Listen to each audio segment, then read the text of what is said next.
This is Michael Lukes with After School, and this is the 5 Minutes with a Teen Difference Maker interview series, a collaborative effort between After School and our partner Peace First.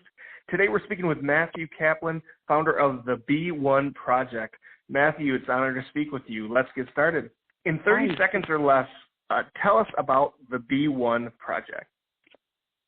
Of course. So the B1 Project is a community building and anti-bullying program, and we actually work specifically with middle school students. And our program really tries to create empathy and respect among students so they can create a safe environment for everyone to go to school.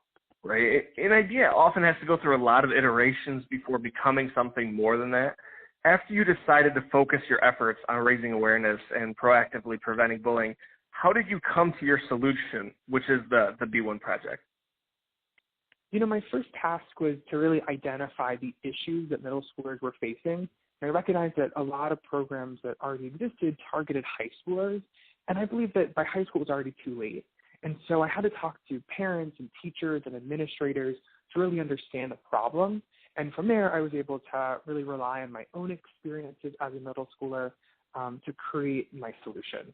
So how can online resources and social media be used in a positive way to stop bullying and to spread empathy? Yeah, social media is an incredibly powerful tool. You know, it connects us and brings people together. And I think that if we could harness that tool towards inclusiveness, that we could really make a difference. You know, I always challenge kids to think really critically about what they say and post online, you know, to think about whether they would say that same thing to that person's face, to think about whether they would want that to be said about them. And I think that by having conversations and really thinking about the ways that we're engaging with each other, we can sort of shift our relationship with social media and use it to, you know, bring people up and not tear each other down. But in your opinion, what else needs to be done to end bullying? Yeah, you know, it's a complex and really pressing issue, but I think we actually have to start with redefining bullying. You know, if I were to go into a classroom and ask a group of students, how many of you are victims of bullying? Hands would fly in the air. You know, studies show 1 in 4 students are victims. But if I go to that same class and ask, how many of you are bullies? No one raised their hand. You know, but how could this be? How could we have so many victims and so fewer bullies? And I think the answer is that we actually have to reconsider, you know, that bullies aren't necessarily bad people, but bad behaviors. And I believe that those behaviors can change. So I think that redefining bullying is really critical. So what do those bullies need in order to change? And sorry for calling them bullies, but people that are, you know, whether intentionally or accidentally bullying other people, what do they need in order to change?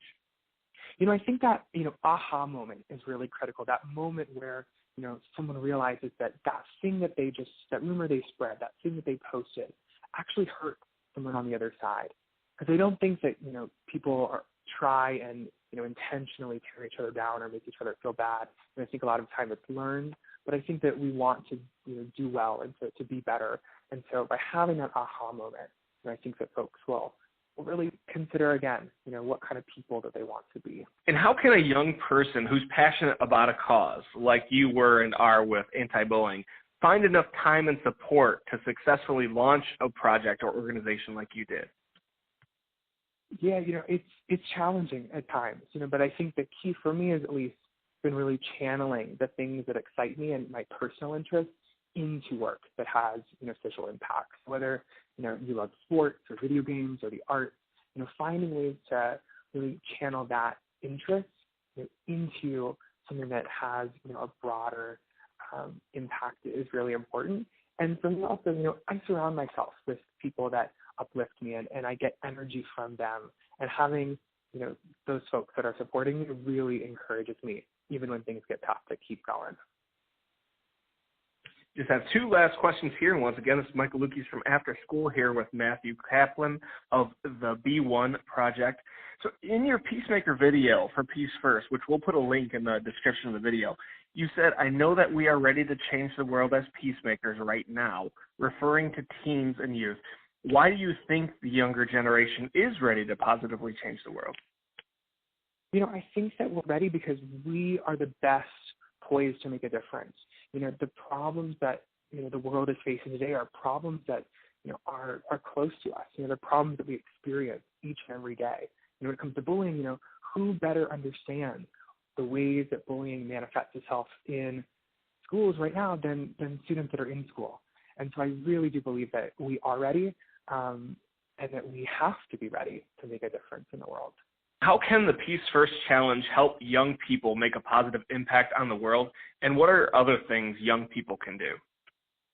I think for me, the Peace First Challenge really shines a spotlight on young people who might not be confident necessarily in their ideas, or who might not see themselves yet as change makers. And I think it encourages folks to really look at themselves in the mirror and say, I am ready.